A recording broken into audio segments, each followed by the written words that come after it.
So hi, we're group stream 10 and our article's on the atomoxetine for the treatment of adults with attention deficit hyperactivity disorder, and it is a cost utility analysis in Spain. And as you can see here, we got an article from Pharmacoeconomics open access right here. Okay, I'm gonna start off. So how we evaluated our article was using the chapter 2, the 14 question analysis. So starting with question 1, is the title complete? Is the title appropriate? We found that the title is appropriate because it included the types of studies, which is a cost utility study, and it is objective and does not contain any bias statement, and there's 2 comparators stated, as you can see right here, the mock right here in this title. So for the second question, is it a clear objective? Yes, it was a clear objective because it was stated that in the study it was to estimate the cost utility of atomoxetine compared with no treatment in the treatment of adults ADHD in Spain, and in 2 specific subgroups: patient with comorbid anxiety or comorbid alcohol abuse, from the perspective of the Spanish national healthcare system. So the types of study was clearly stated, as well as the comparator and where the study was based off, and the study group, as well as the perspective of the study clearly stated. And we found the objective right here in the background of the abstract. And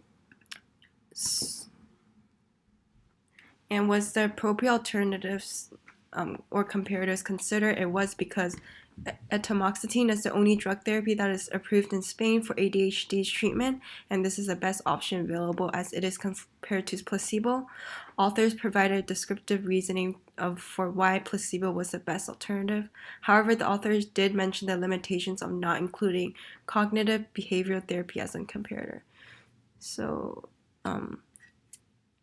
right here, you could see that the author stated that this is the only drug therapy approved in Spain, and at the end, they stated that this was a limitation of not using a non-medical therapy as a comparator.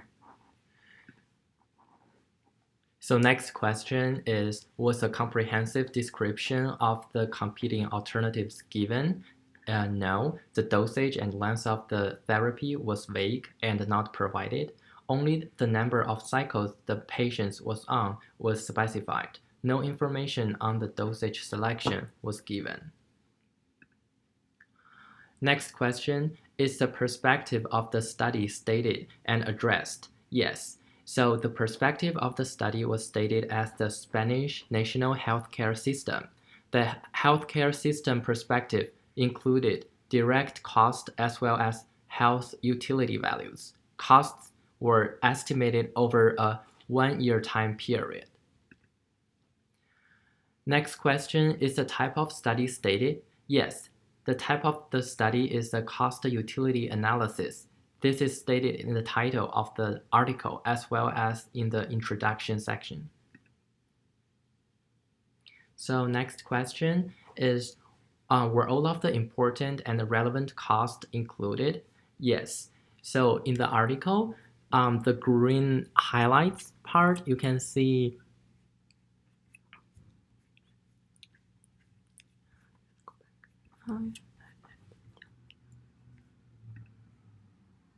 sorry. Where? Yeah, you can see the study included all of the costs involved, including drug acquisition and the treatment monitoring with calculated QALY and ICER. Pharmacy costs were obtained from the database of the General Spanish Council of the Pharmacists. Treatment monitoring costs were based on published tariffs in Spain. Drug costs were derived from public prices, adjusted with a 7.5% mandatory rebate. Were the important or relevant outcomes measured? The answer for this question is yes. Treatment efficacy is measured as clinical response defined on rating scales of core symptoms and effects, and outcomes included qualities and ICER, which is expressed as euros per quality, which are the measures associated with cost utility analysis. And if you look at the purple highlight on the left-hand side, there are outcomes measured in this study. And the next question for our analysis is that were adjustment or discounting appropriate?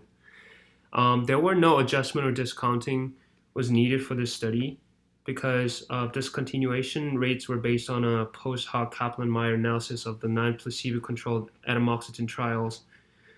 And the study took place over a duration of 1 year, so there were no need for adjustment or discounting.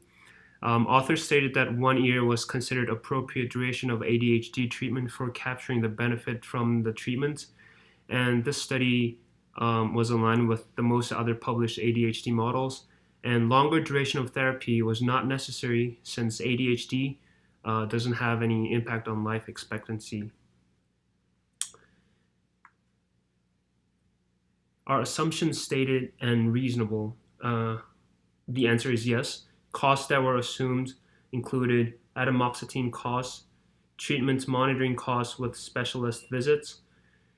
But although comorbid conditions might reduce a patient's quality of life, equal utility values were assumed for the populations.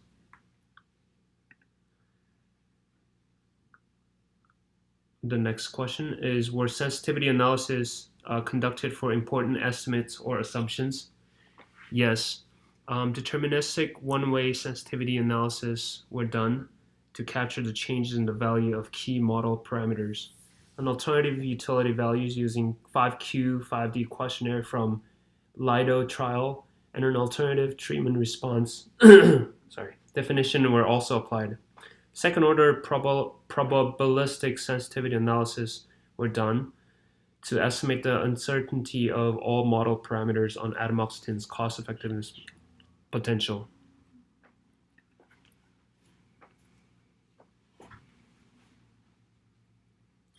Okay, were the limitations addressed? The answer is yes. The authors mentioned that there were several limitations in the study. The comparator was assumed to be no treatment using the placebo, since there is no other pharmaceutical treatment indicated for ADHD in adults in Spain. Another limitation is that the patients were only moved to the no response state during the first 3 cycles as a result of discontinuation from adverse events. Other reasons were not available to accommodate the 12 weeks of time for onset.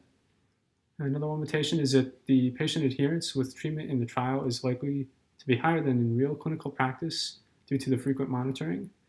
And the model was sensitive to the utility value changes and the utility data source that was used. Okay, were extrapolations beyond the population studied proper? So this study had very limited generalizations, and the extrapolations beyond the population were actually not made by the authors. The study was conducted in Spain, so using a specific population may limit the generalizability to other patients.